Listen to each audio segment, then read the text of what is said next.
Yeah, I think we may start. It is 4 minutes past 4, and as we are this year, at least virtually in Switzerland, we are used to do things in time.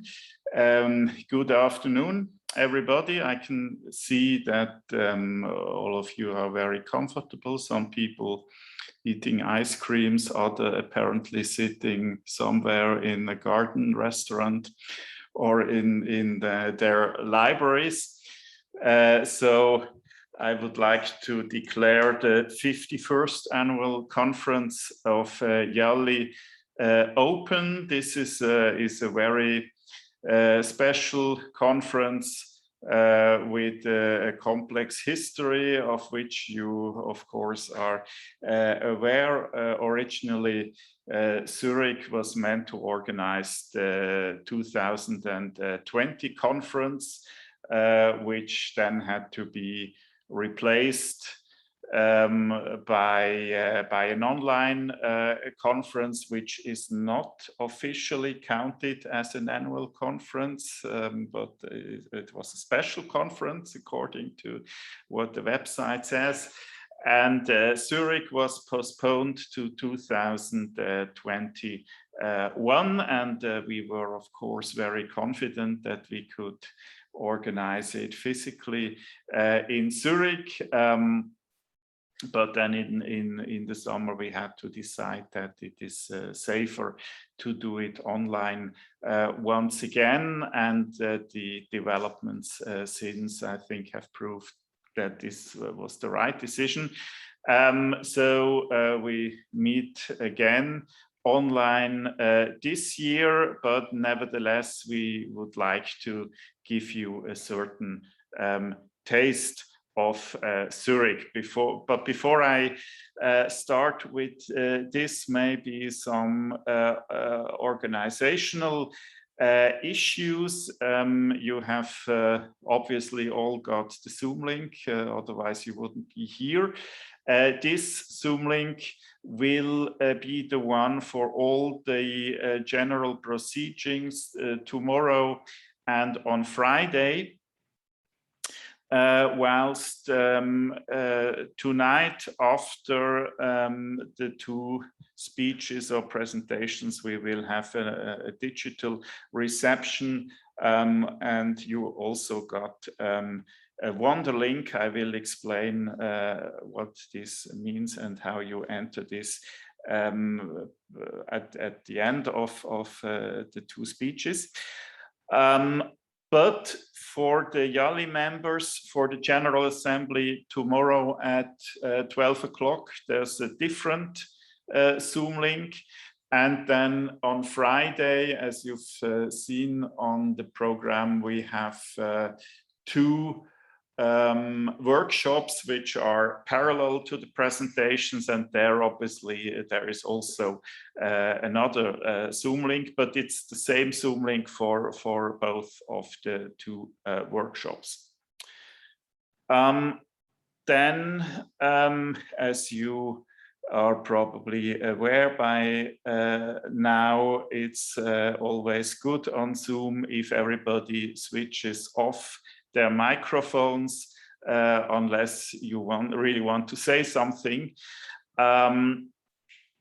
It's nice if you switch on your camera, but in some cases, it is if you have a weak connection, then it's sometimes mandatory to switch it off as well. Then maybe something I would like to inform you, we will be recording all the presentations, but not the discussions, and we will then ask the permission to individual presenters if we are allowed to put it online, or otherwise we will destroy the records after the conference. But at the moment we want to record it also because it will then be easier to write conference reviews and things like that. Now, the topic of this year's conference is youth movements as political and social actors in past and present. This has several reasons. One of them, of course, being that many or probably most IALHI member organizations have also collections related to youth movements, and we thought it would be interesting to know more about each other, know more what other institutions do. The second reason is that at the moment we started to think about the topic of this conference, the climate strike movement had already reached a first climax, and obviously then as archives we were also starting to think about how to document that for the future. And the third reason has to do with the fact that originally the conference was planned to take place in Zurich in 2020. In 2020 there was the 40th anniversary of the youth movement of 1980 in Zurich, about which my colleague Stefan Länzlinger will tell you more at the moment. Fortunately for celebrating this anniversary, this youth movement of the early 80s lasted from about 1980 to 1982, so we can still say we are still in the position to celebrate the 40th anniversary also this year. Yeah, then as promised, I would like to take you a little bit to Zurich and say a bit more about the Swiss Social Archives, the institution I'm representing, and the institution which is the official host of this year's anniversary. On this slide on the left, you see what you would have seen if you would have been here. Physically, the city of Zurich, and somewhere on the very left of this photograph, very near the Lake of Zurich, you would have seen this beautiful building which you see in the center of this slide, which is the building that hosts two institutions, and one of them is the Swiss Social Archives. And on the right you see one of our very beautiful reading rooms, which till the end of this week is still accessible without the COVID certificate, and will then only be accessible from next week on with a COVID certificate, which is just a hint that our government has today introduced some new measures, and is also to mention that COVID is far from over in Switzerland, and that therefore it's probably good that we are not meeting physically this year. Yeah, so what are the Swiss Social Archives? The name is a little bit misleading, as it does not cover the whole of our activities. We are an archive, but we are also a library and a center of documentation. We have also a research fund, and all these activities have a topical focus on social change and social movements in Switzerland from the early 19th century to present. I'm going to say a bit more about that in a moment. The Swiss Social Archives are run by a private and non-partisan association and subsidized, this is a typical Swiss thing, by the Swiss Confederation, by the Canton of Zurich, and by the city of Zurich. So unlike many other member organizations of IALHI, we are neither directly linked to a political party or to a trade union confederation, nor a state institution, but as said, a non-partisan private association, but of which 95% of the money comes from the state. So this is a rather complex, but I'd say a typical Swiss thing.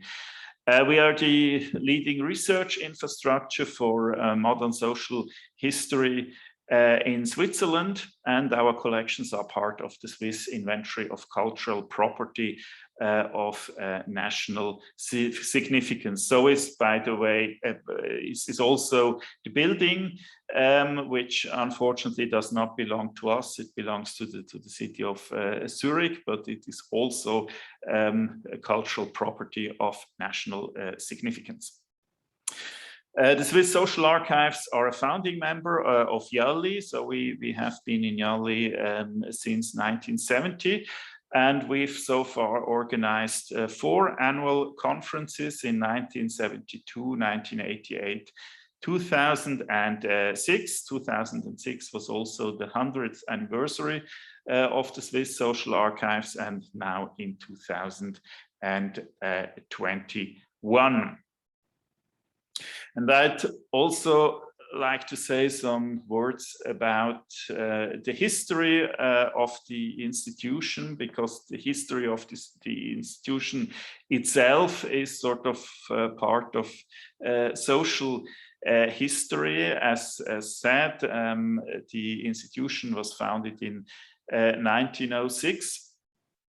1906 was a very special year in Swiss social history, because it was the year of a climax of a strike wave, also here in Zurich, with a number of strikes, then also violent conflicts and even the deployment of army troops.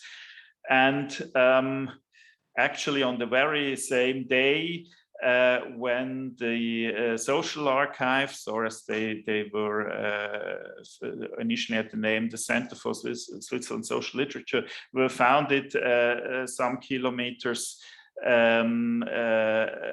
apart, there were strike riots going on. And this is not just a coincidence. It was actually at the moment when the institution was founded, it was felt the need to have an institution that collects material, collects information about social issues, political problems, in order to find sort of peaceful solutions to these issues. The founding figure of the social archives was Paul Fluger. Paul Fluger was a Protestant priest in a workers' quarter of Zurich, Austersil. He was also the founder of a number of other institutions, amongst others the Swiss Socialist Youth Organization traces back to an organization he founded also in 1906, by the way, the so-called Jungburschen, which he recruited from his confirmation classes, but then quite quickly became more and more radical under the influence, for instance, of Lenin. So they went a slightly different way as the reformist Fluger had intended. Fluger then also became a member of the Swiss federal parliament and also a member of the city government of Zurich. 1 year later on, in 1907, the first reading room was opened. The institution at that moment was in a small apartment with just 2 rooms, and quite quickly a number of prominent users were registered. At that moment, before and also during the First World War, there was quite a substantial Russian community in Switzerland, especially at the universities. This had to do with the liberal atmosphere in Switzerland, but also with the fact that most Swiss universities already allowed female students in the late 19th century. And there were then plenty of students, female students from Russia who came to Zurich and also to the universities of Bern and Geneva. There were also a substantial number of Jewish students from the Russian Empire, because the Russian universities also had numerous clauses for Jewish students, and there were also many coming here, so some of them also staying here and even becoming professors at Swiss universities and lecturers. And there was also, and overlapping with the student community, the political exile before World War I, but then also during World War I, and a number of these people also came to the social archives, so to the Zentralstelle für soziale Literatur to work there.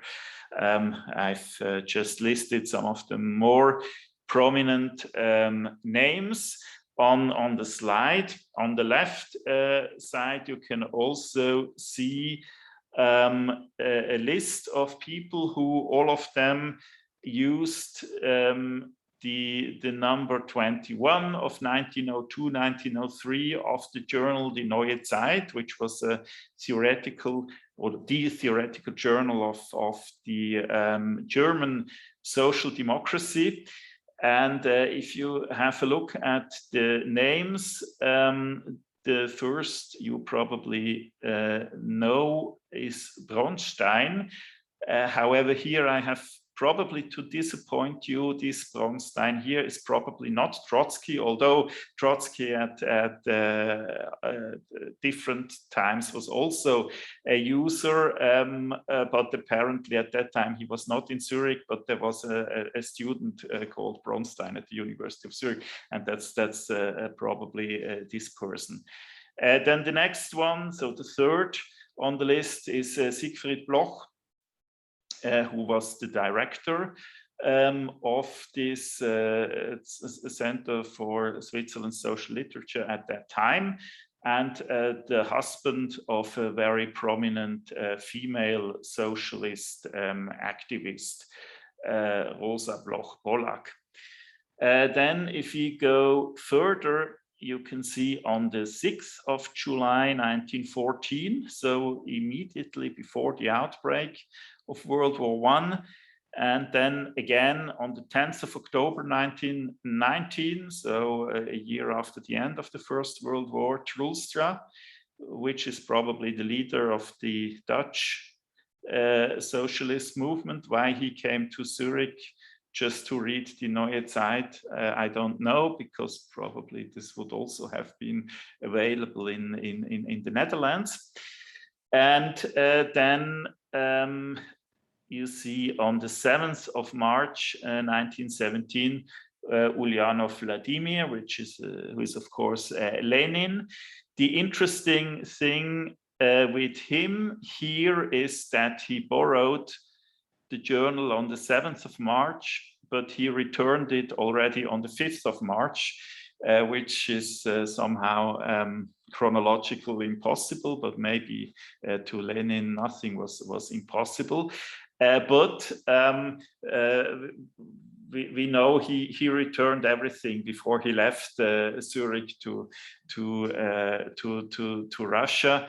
There were other also in other Swiss libraries examples of other exiled figures who just at some point left and nobody knows what happened to the books they borrowed. This was not the case with Lenin. There was also an official celebration when he went, and also Siegfried Bloch was present there. And he returned everything. We have also some less prominent names on the very same list. Some more Russians who were or who are known in the context of the unofficial Soviet embassy, which existed for some months in Bern in the summer and autumn of 1918. Yeah. Some more about Lenin and the social archives. These are some of these documents are in our safe and are obviously not just photocopies can be used. You can see on the left side he registered and as his profession he's a journalist, which is not completely mistaken, but maybe doesn't cover everything he did. And for him to be able to register as a user, he needed a Swiss person to vouch for him. And you can see also this document, Bürgschein. The person who vouched for Lenin was no other than Fritz Platten, at that moment a prominent Swiss socialist politician, then one of the founders of the Communist Party of Switzerland, and also one of the founders of Comintern. He was also very important in 1917 in the organization of Lenin's return to Russia. Emigrated to the Soviet Union himself in 1923, and then in the late 30s was also a victim of the Stalinist purges and was eventually shot. This was not known in Switzerland for quite a long time. Only in 1956 it was officially confirmed that he had been shot. His son, by the way, Fritz Nikolai Platten, was then a librarian at the Social Archives from the 60s to the early 80s. On the left, no, on the right of the slide, you have a document which is interesting to see how the libraries at that time really operated. This is a postcard Lenin sent from his holiday in Flums to the Social Archives, just to say that he needed one book for a little bit longer. So even in the pre-digital times, it was possible to do things like that. There was not always the need to come in person and present the book in order to renew it, but it was in a rather informal way, obviously also possible to do that via postcard. By the way, there's also memoirs of Lenin's wife about the time, about the way the libraries at that time in Switzerland operated. And it's quite interesting. She said, she wrote that at that time you could have sent your books everywhere. So you could even write to a library from your holiday, please send me this and this book, and you would get it 2 days later by post for free. Which I would say is even more comfortable than the system we have today. Then you can see, as I already mentioned, Siegfried Bloch's brochure Erinnerungen an Lenin, published in 1924, in the year of Lenin's death, where he also described that Lenin every day came, I think, from 10 to 12 and from 2 to 4, and went through all the important material on the Swiss labor movement, which was available. And that when Lenin left, that Bloch apparently said to him, hopefully I'll see you soon. Back here again, and Lenin said no, that would be a political disaster. So apparently he was not planning to go into exile once again. Then here you can see some other prominent Russians, Pavel Axelrod on the left, or on the right, Trotsky, several entries, or Bronstein, and also Nikolai Bukharin. Yeah, then after the First World War, the institution developed further. In the 30s and the 40s, there were many anti-fascist emigres who came as users. Listed a couple of names on the slide, including Friedrich Adler, the secretary of the Socialist International, who had already studied in Zurich before World War I, and other prominent figures from Germany, Austria, and Italy. In 1942, the institution was renamed into Swiss Social Archives as sort of a programmatical switch to no longer just being a library, but also go into a direction of archives. Soon after that, there was the start of a newspaper clippings collection. I'll come to that later on. And then especially after World War II, also the first real sort of archival collections were taken over. During the Cold War period, there were many users who were emigres from Eastern Europe, including in the 70s Alexander Solzhenitsyn, who was doing research for his book on Lenin's stay in Zurich.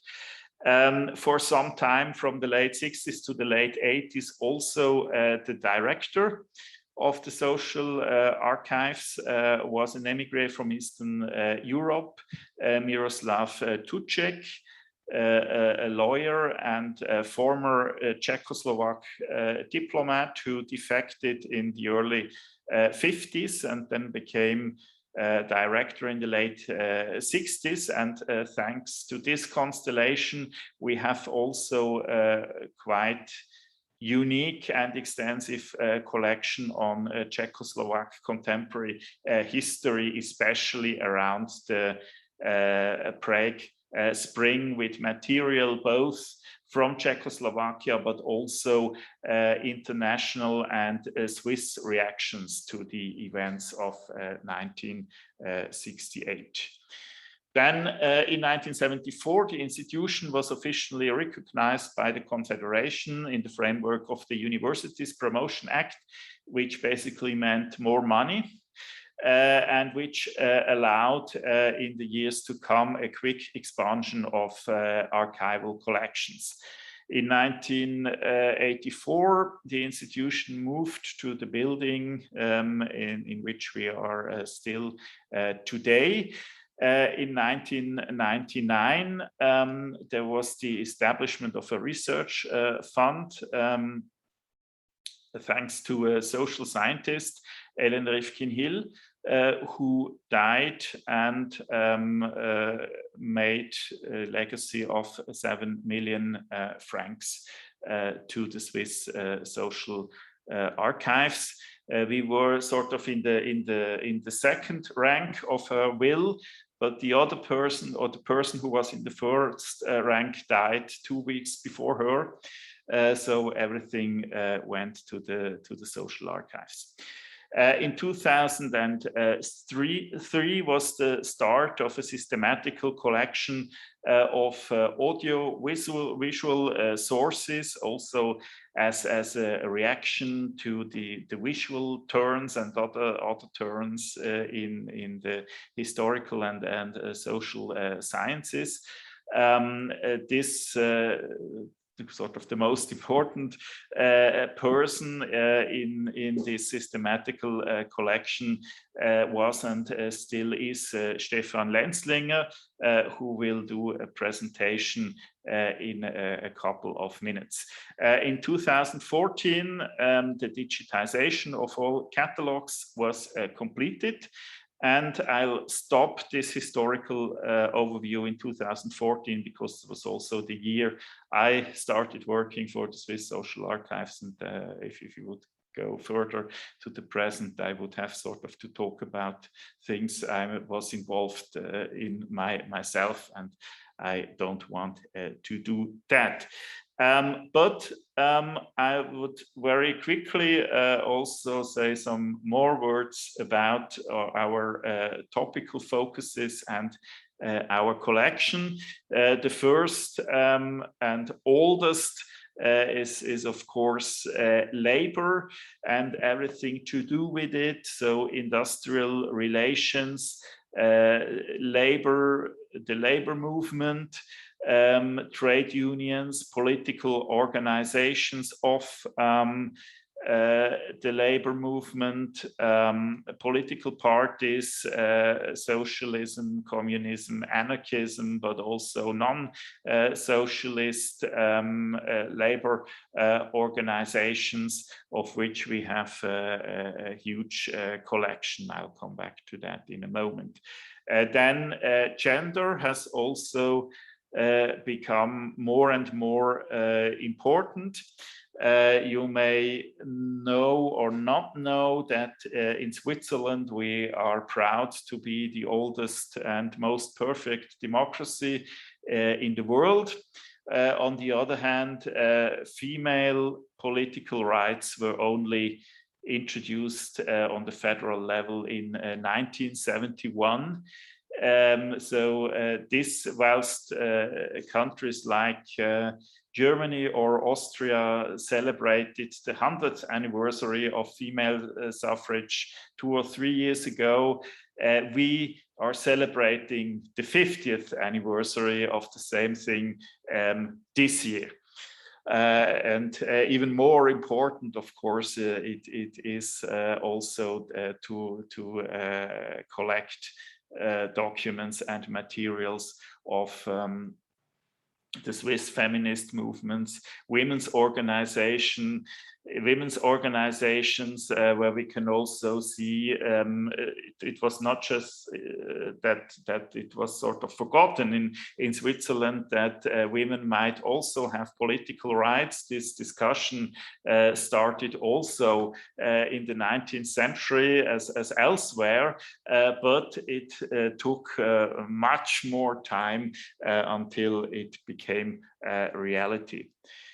Then generations, youth movements, but also organizations of or for elderly people, etc., are another topic. We will hear about some parts of these collections, namely the youth movements of the early 80s in a moment. Then war and peace, and especially peace movements, anti-war movements, pacifist, anti-militarist organizations are another topical focus. Then solidarity movements of all sorts, so solidarity with refugees who have come to Switzerland, but also solidarities with the so-called third world, or with individual countries, or movements in individual countries. For instance, the anti-apartheid movement in Switzerland are also topics where we have lots of collections. We have also the archives of the Swiss branch of Amnesty International. So, of course, human rights organizations are also represented. Then environmental movements, including the archives of the Swiss branches of WWF and of Greenpeace, but also of more local and less prominent organizations, committees, movements, etc. Then migration is another topical focus. We have the archives of solidarity organizations for immigrants, refugees, or also immigrant workers, but then also of immigrant organizations in Switzerland, for instance, of the largest Italian immigrant organization, but also collections related to emigration from Switzerland abroad. We today in Switzerland always talk about immigration to Switzerland and tend to forget that for quite a long time Switzerland was not an immigration but an emigration country.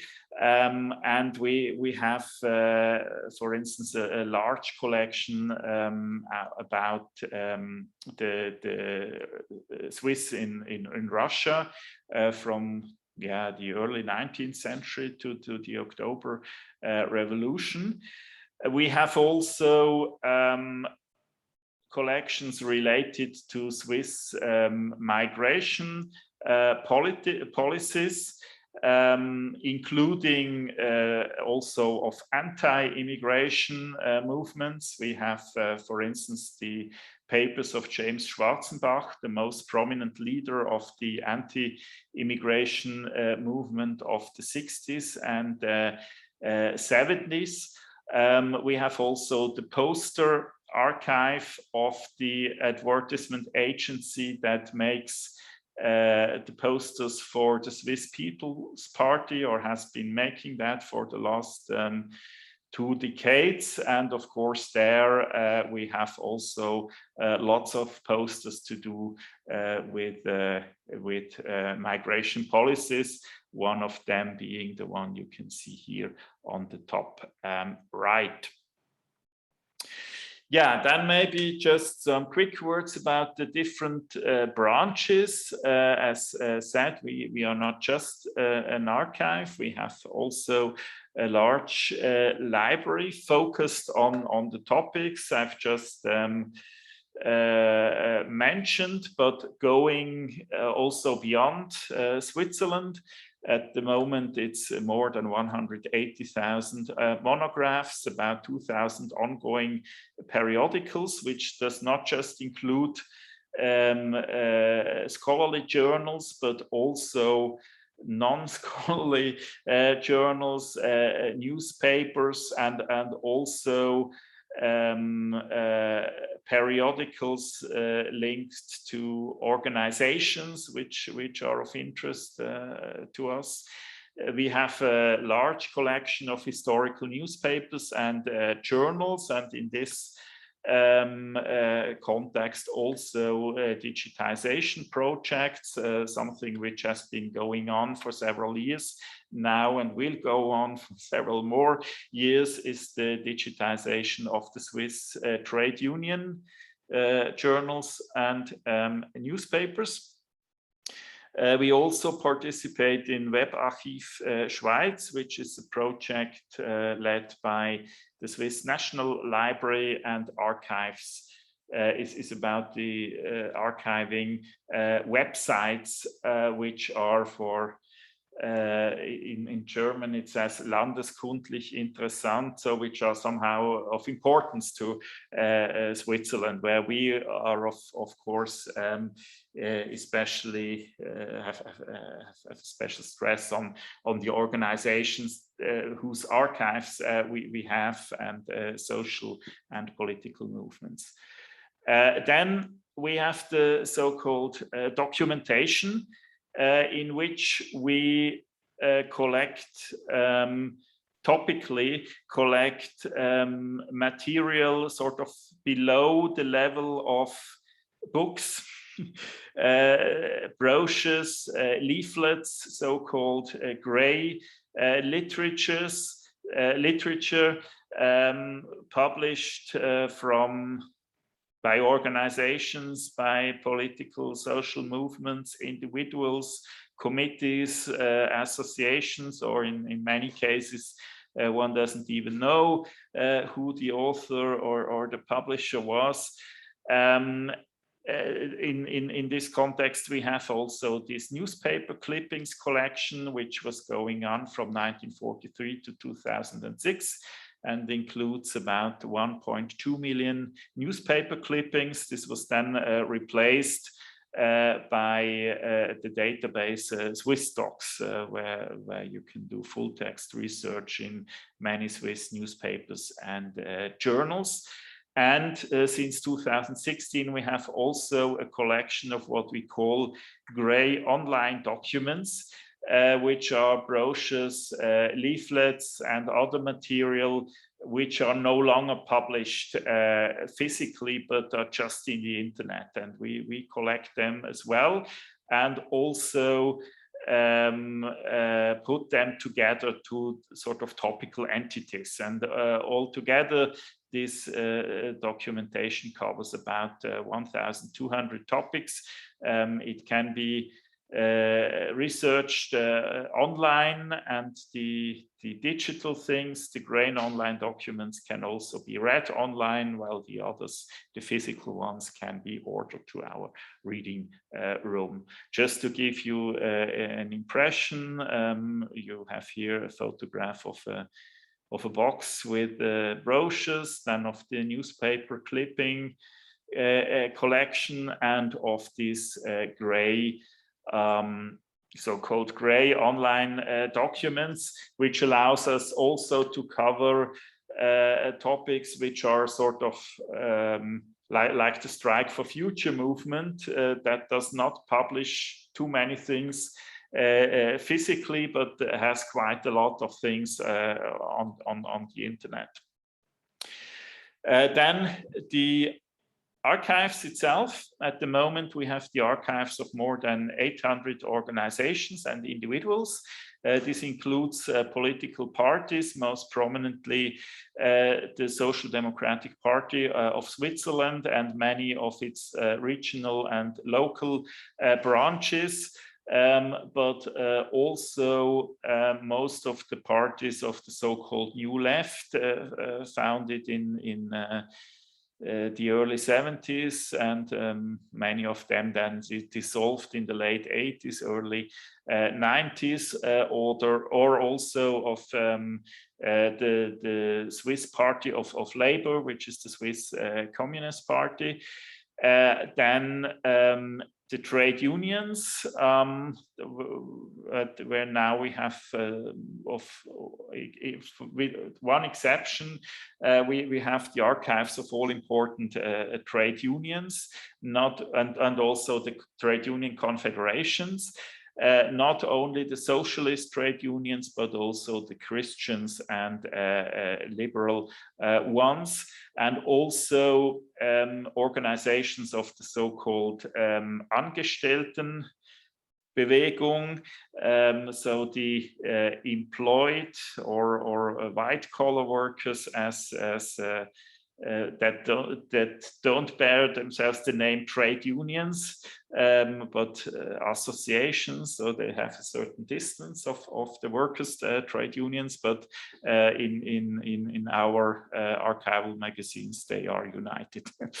Then women and youth movements of all sorts, culture, sports and leisure associations, especially the ones somehow linked to the labor movement, cooperatives, then as I already mentioned, peace movements, then the new social movements after 1986, 1968, with all their different topical focuses. Then of organizations in the fields of environmentalism, healthcare, social work, social policy, migration, human rights, etc. Then also papers of politicians, social movement activists, etc. These are more than 100 individuals. Just to mention 3 of them, Hermann Greulich, the father figure of the Swiss labor movement, the aforementioned James Schwarzenbach, the leader of the anti-immigration movement around 1970, or Otto Schick, the leading economic reformer of the Prague Spring, who then emigrated to Switzerland and became a professor at the University of St. Gallen. Then we have also a number of special collections with their own history. For instance, a collection called Polish Contemporary History. This includes materials from Solidarność from the early 80s, so the period when the organization was illegal. And in the late 80s, they gave such collections to different institutions in the West. If I'm not mistaken, apart from the Swiss Social Archives, also the International Institute of Social History in Amsterdam and the Fondazione Feltrinelli in Milano got such collections. Yeah, I've already mentioned the Swiss in Russia archives, going back to a long-term research project at the University of Zurich.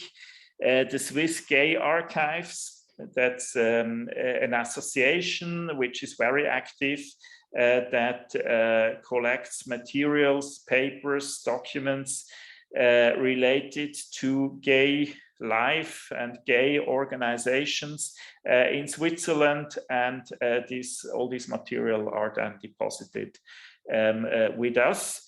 Or rather recent acquisition, Gretler's Panopticum of Social History, a huge collection, especially of photographs, but also of all other sorts of materials, documents, and objects by a photographer and social movement activist called Gretler, who died 3 years ago, and we were able to take this over and have now a huge project to catalog and partially digitize this material. E-archives are work in progress, but we are nearly there. So the infrastructure to take over digital archives, we may hear more about that in Fabian Würz's presentation and workshop on Friday, I think.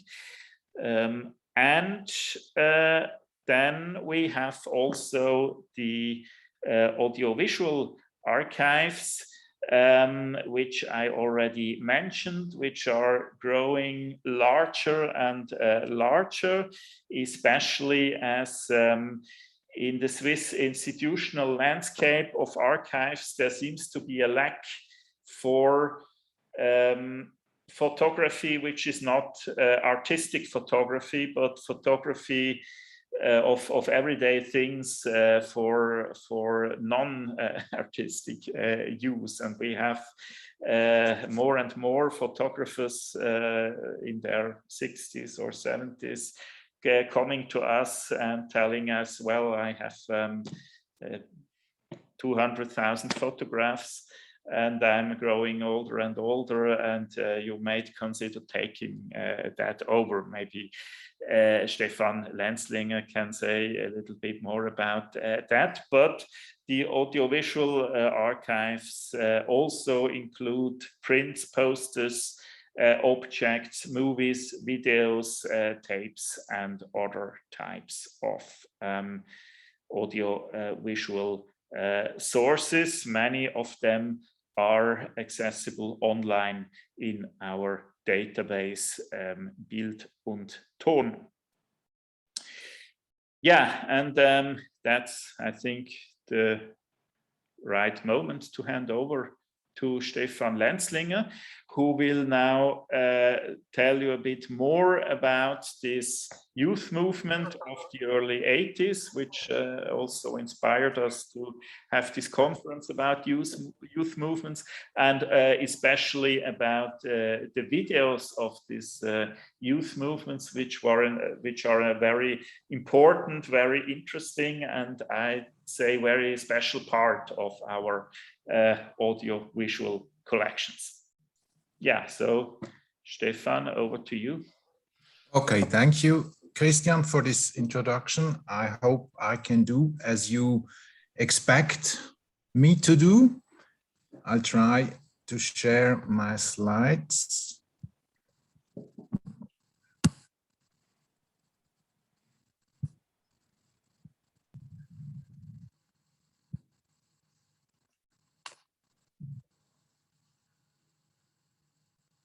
So, Zurich is burning, or in Swiss German, Zürich brennt. The youth movement of the 80s and its traces in the Swiss social archives. Next 40 minutes, I would like to introduce you to the phenomenon of the youth movements of the 1980s. As archivist of the Swiss social archives, I had the privilege of dealing with archival collections on the youth movement for almost 20 years. Today, I will focus on the events in Zurich. So we will start this conference by looking through the microscope and looking at the events during the early 80s in Zurich. Tomorrow, we will continue dealing with this subject with the keynote of Franziska Zaug, who is joining us today also. She will deal with the youth movements in plural of the 20th and 21st centuries. And I'm looking particularly forward to the presentations on Friday afternoon, where we will be able to embed our findings, I hope so, in an international context. I have taken the liberty of making a small adjustment to the content compared to the official announcement. Today, it is mainly about video, but I would like also to briefly refer to other forms of communication of the youth movement.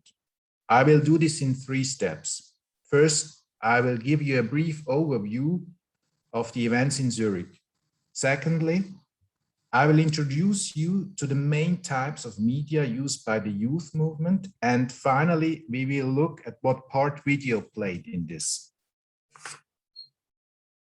Youth riots broke out in various European cities in the spring of 1980.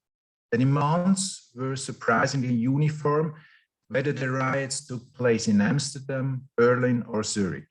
Everywhere, young people demanded free space outside the state structures. Because neither the authorities nor the politicians had any understanding for these concerns, many cities experienced riots. This was also the case in Switzerland.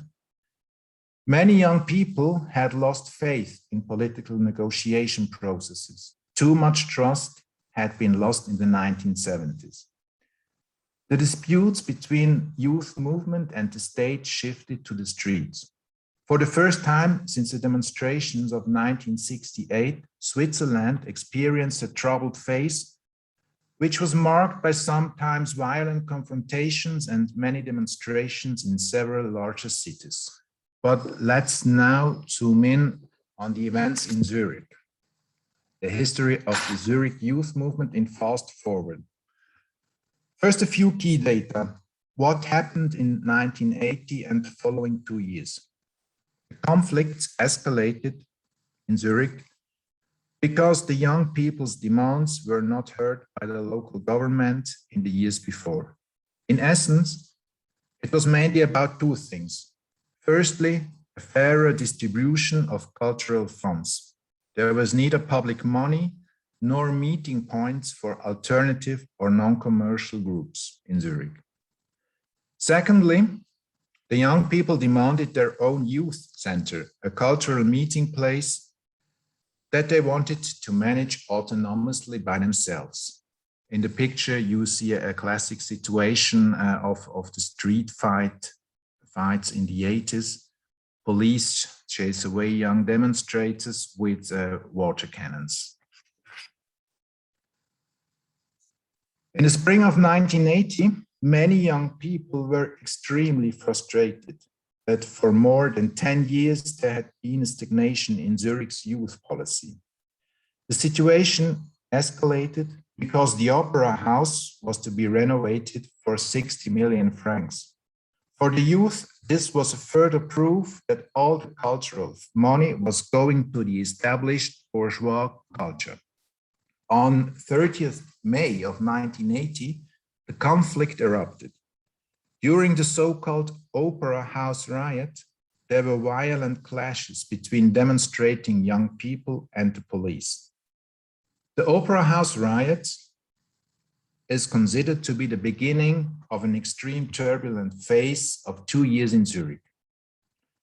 The photograph shows Zurich police on the right protecting the entrance of the Opera House from the angry demonstrators.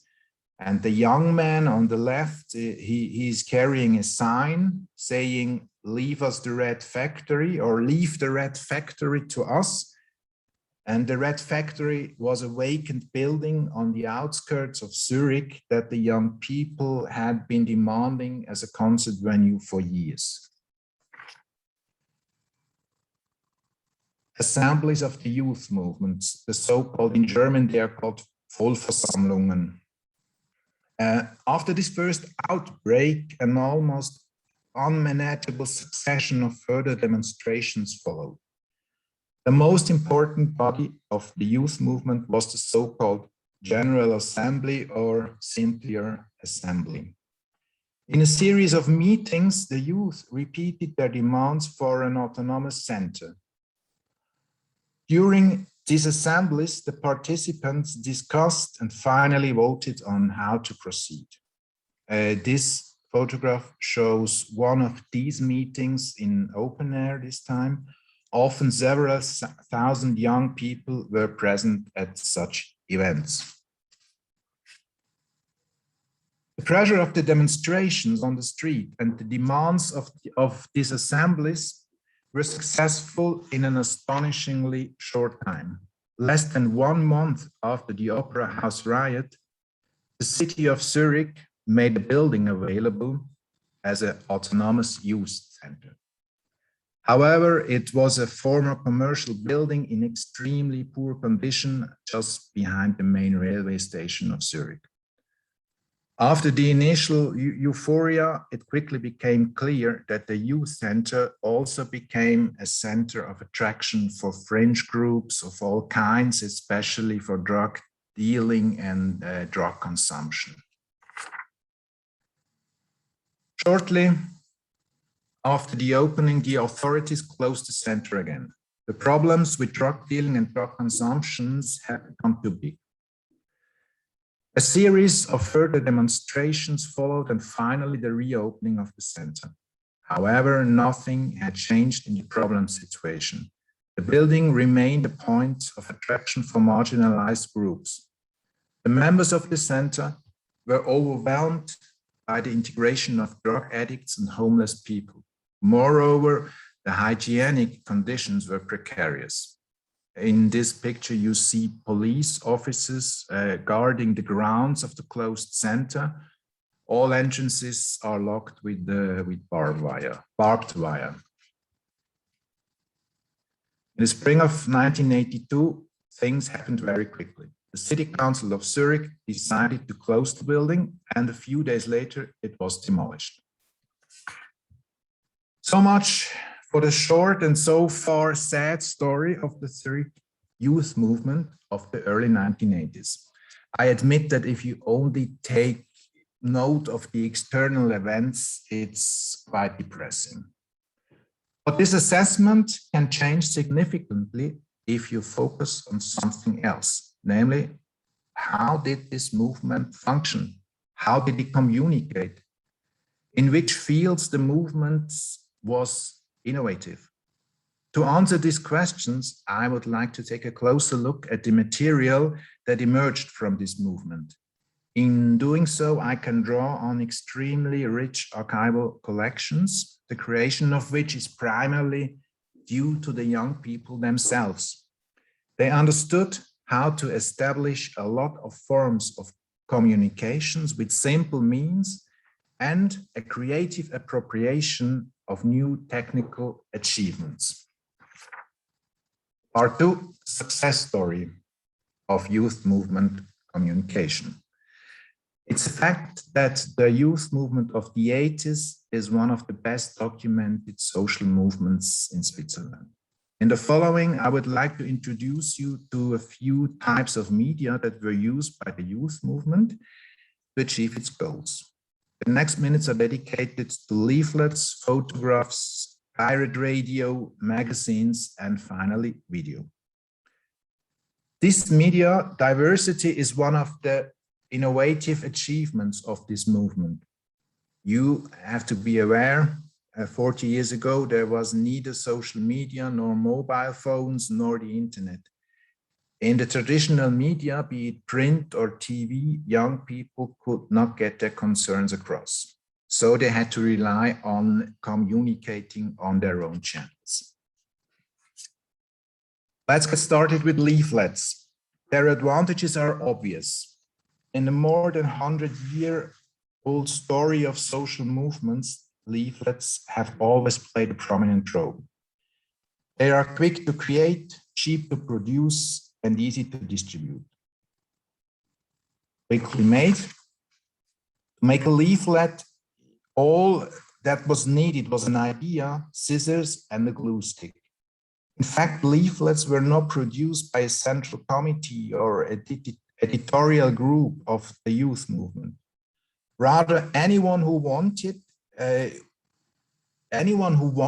to could produce a leaflet and circulate it. Leaflets are therefore also evidence of the participatory culture of the youth movement. Cheap in production, this device played a significant role in the dissemination of information for the youth movement.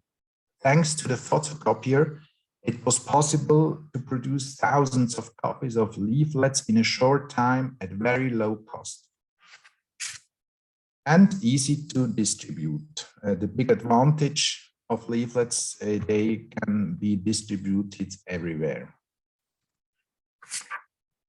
And they like to be read because it was one of the few ways to announce the next event or a demonstration. The collection, besides the collection of leaflets in the social archives, is now quite large. There are well over 1,000 copies and new ones are being added all the time. Photographs. You may have noticed perhaps that many of the photos used so far had the same author, Gertrud Vogler. Here in Zurich, we profit from the circumstance that the Zurich photographer Bertolt Vogler took over 10,000 photos during 2 years of the Zurich youth movements. Also, she was over 40 at the time. She unconditionally represented the concerns of the young people and therefore enjoyed their complete trust. So she was able to take photos in places or of events that others would never have been able to. She spent hundreds of hours at demonstrations or in the youth center where she tirelessly took photos. Fortunately, the social archive was able to take over her entire archive and digitize it in the past few years. Photos have, of course, various functions. First and foremost, of course, they document events. Thanks to the frequent presence of the photographer and her permanent activity, entire sequences of events can be reconstructed. Here you see young people flee from the tear gas across the park near the youth center, behind the main station. Or they can be used as atmospheric images, for example, here in this snapshot of a relaxed mood taken in the youth center. In general, there was a great aversion among the young people to being photographed. If the photographer's name was Bertolt Vogler, the starting point was different. She was well known and could take photos in places where others had no access at all. The large number of photos from inside the center is due to this circumstance. In addition, photos can also lead to a correction of public image. Here, older passers-by observe how young people are busy with repair work in the center. The mainstream media, on the other side, was dominated by a picture of young people who were smashing shop windows and throwing stones. The normal life, the everyday routine, was considered far too unspectacular. Very briefly to 3 other media phenomena. Pirate radio already had a certain tradition in Switzerland as elsewhere in the world when the youth movements began. There were various politically orientated or feminist radio stations that broadcast illegally. In Switzerland, radio piracy was strictly forbidden. The police always tried to track down the illegal stations with a large contingent and also with the use of helicopters. Anyone caught could expect to be severely punished. During the youth movement in Zurich, there were various short-lived pirate radio stations. The broadcast reported on past demonstrations. There were calls for squads or concert reports. Magazines and other means of communication. The youth movement produced their own magazines. Here, for example, a number of Brechrise. I don't know how to translate this word in English. These newspapers usually existed only for a few months, but some had impressive circulation. The best known magazine was the Icebreaker, with a circulation of over 20,000, which is an impressive number by Swiss standards. These magazines were mostly sold on the streets. And the third example is graffiti. The whole of Zurich was full of graffiti. And as you can imagine, in a city as Zurich, the authorities tried to remove the graffiti as quickly as possible. But now let's come to video. Let's move on to video. What's its share in this, or its part in this success story? Why is video so important for the youth movement? There are several reasons. Firstly, thanks to technical innovation from the 1970s onwards, there is a so-called portapak, a video device that can be carried by one person. The porta-pack contains an electronic camera, a picture tube, and a recorder for the videotape. Secondly, video is much cheaper to buy than film. And thirdly, and this is the most essential point, video is much faster than film. Video recordings can be played back immediately after recording. They do not have to go onto a lab and be developed there first. You can record police attacks at the demonstration in the afternoon and show them at the assembly in the evening. It is therefore an excellent means of bringing one's own view of the events to the audience. Who were these people who filmed? This is Heinz Nick. He joins us today on a recent photo from his Wikipedia article. There were two groups in Zurich at the time that were involved with video in a critical, emancipatory way. One of them was community media group around the university lecturer Heinz Nick. Community media was on the spot when what is considered to be the beginning of the youth riots in Zurich happened on May 1980, the Opera House riot. The video was taken in the evening, and the next day it was shown at the assembly of the youth movement. I would like to show you a short clip of this video. The background, as I mentioned already, to this demonstration was that the Opera House was to be renovated for 60 million francs, and alternative culture, on the other hand, was to go away empty-handed. And so it came in front of the Opera House to this clash between the demonstrators and the police. The demonstrators, who had just returned from a Bob Marley concert in the city, they were very angry and met the police in front of the Opera House. What are you about to see in a few seconds? An angry crowd of youth gathers in front of the Opera House when suddenly police officers in combat gear step out of the Opera House.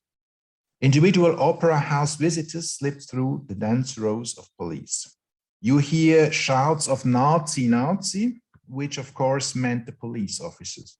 And you see another banner with the demand that the authorities should make the Rote Fabrik, the Red Factory, available to young people as a cultural meeting place. A hint for the younger ones among you: don't be irritated by the shaky camera and the poor picture quality. Both were typical, at least in the early days of this kind of video.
So far with this short clip of the Opera House riot, and the second important group in Zurich was the Videoladen, photographed here again by Gertrud Vogler in 1983.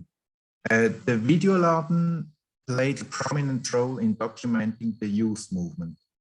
A group of students joined forces in 1976. In the first years, they commissioned works for political parties or for social movements. And then came the spring of 1980. And from then on, the Videoladen became a permanent companion of the events and filmed everything that happened. Demonstrations, assemblies, the opening of the youth center, and the first closure a few months later. The film Zurich brennt, or Zurich is burning, was made from this material produced in the summer and autumn of 1980. The legendary film is a pamphlet and a documentation of an entire generation. The film Zurich brennt was a huge success with over 40,000 visitors, cinema admissions, and that's a very high number for Switzerland and above all for this type of film. The film was also shown on film festivals and even abroad. I will show you again a short clip from this film. It is about the opening of the Autonomous Youth Center. The commentary is English. It's spoken by Silvano Speranza, the same guy who also provided the German commentary.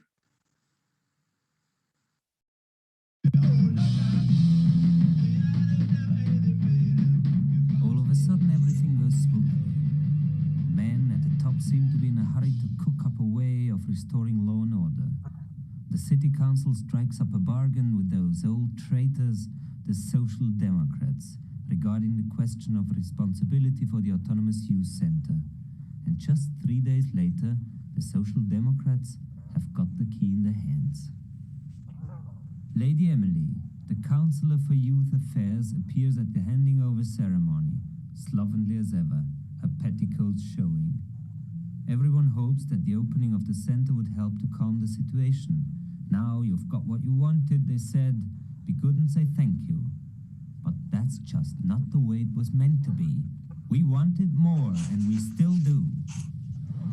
Nein, lass mal die greifen das nicht. Das sagen mal deinen Kollegen, dass es wirklich gefährlich ist. Gell? Es ist also nur, ich sage das nicht.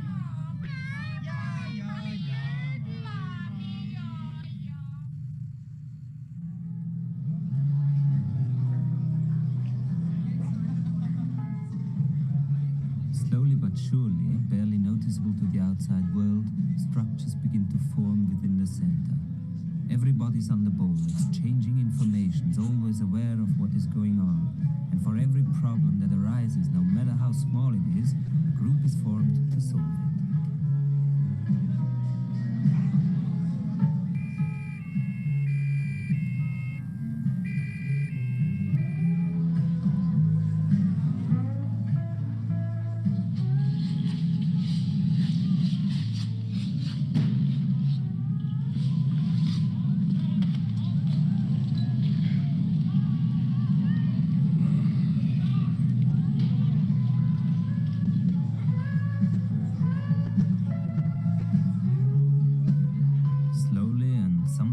Painfully, the term autonomy has its abstract meaning peeled away and becomes real to the eye as well as to some deeper instinct.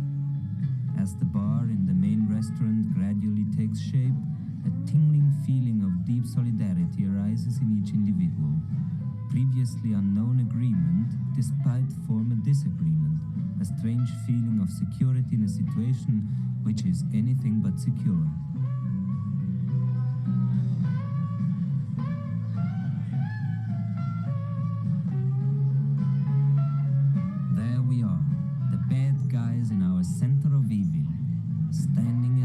Innocently turning conventions upside down, and even we are astonished that 2 and 2 don't always make 4. And what lays outside the walls is a different planet. A new language is evolving, new words, colorful metaphors begin to trickle through the dried up channels of Swiss mass media, coded messages, hardly decipherable at first, then suddenly, during the TV program Telebühne, the word refusal is etched in huge, indelible letters on the snow-white media sky. howls of bitter indignation from middle-class living rooms, panic-striking cries for revenge from hidebound liberals, while the true liberal spirits shake their heads in disbelief. They are speechless, not us.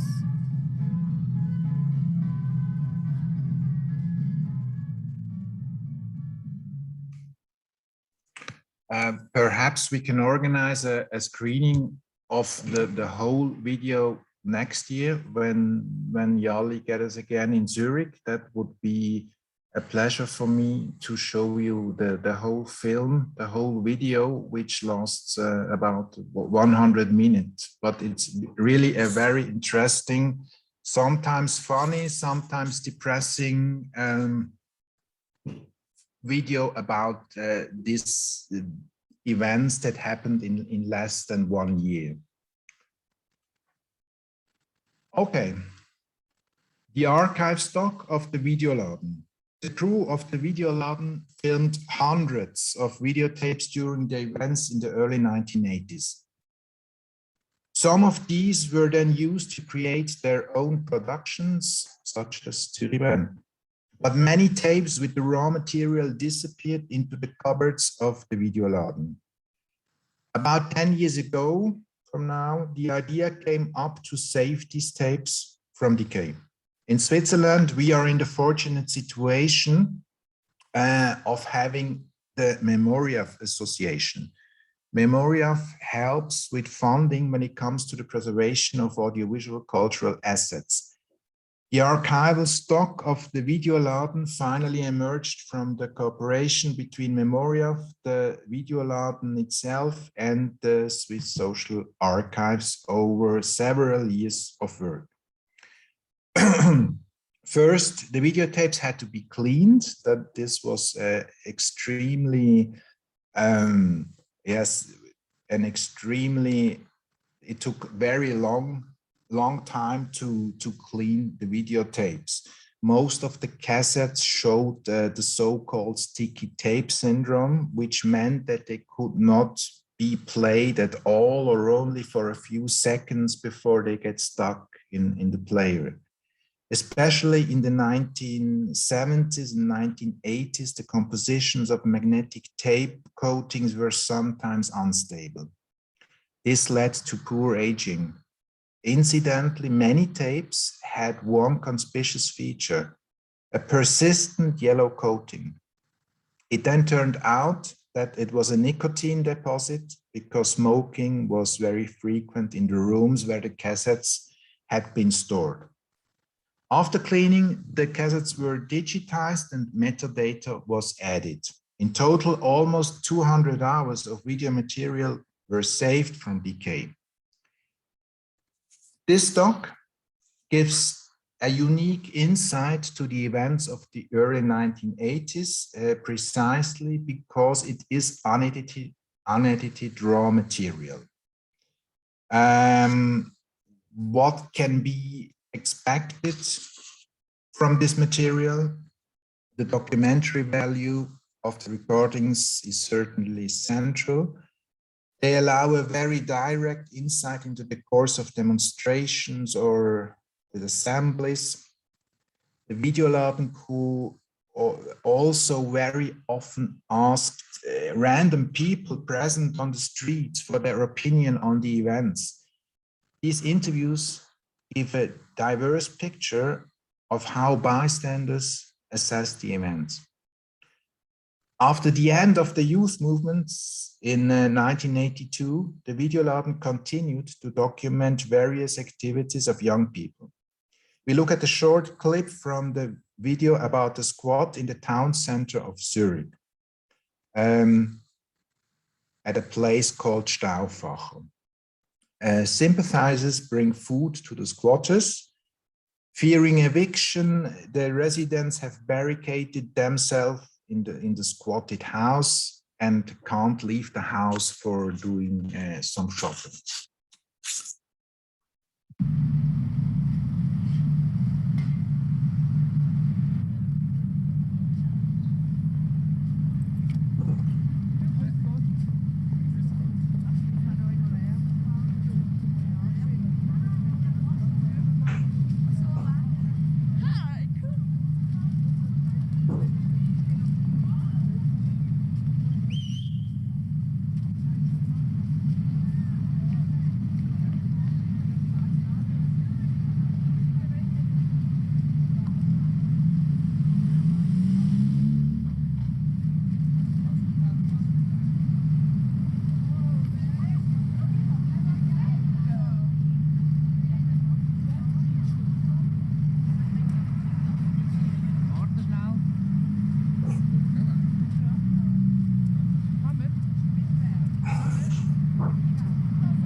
So for the feeding of the squatters, I'll end with this slide, and that brings you an overview over our archival collections. I think we share these slides after the conference, so you don't have to write something down. I mentioned earlier that the youth movement of the 80s is one of the best documented social movements in Switzerland.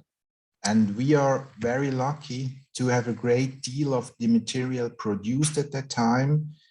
It ended up here in the social archive. There are, as I already mentioned, extensive leaflet collections comprising several thousands different leaflets. All the relevant youth movement owns magazine are also stored here. The photographs of Gertrud Vogler have been integrally digitized and can be accessed online on the Social Archives database. The video holdings are particularly rich. Heinz Nick, the initiator of community media, was also the one who 20 years later ensured that the videos of the youth movement did not break. He launched the City in Bewegung, City in Movement project at the end of the 1990s. In this project, almost 100 videos from all over Switzerland were saved and digitized. They can be viewed online on our database. And the collection of the Videoladen tapes is, of course, also integrally online. So here I'll end just in time.